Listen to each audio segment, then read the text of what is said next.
Fallo mi ci ba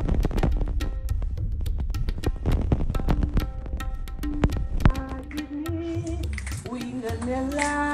ni yéen leer na leen ni Mam Fallo ngi ni man woon na ma ni Mam Fallo ngi ni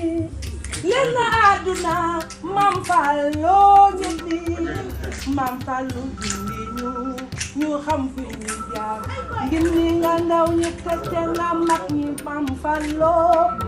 sa baay ko ñaanoon Sëñ Abdou Karim Mbacke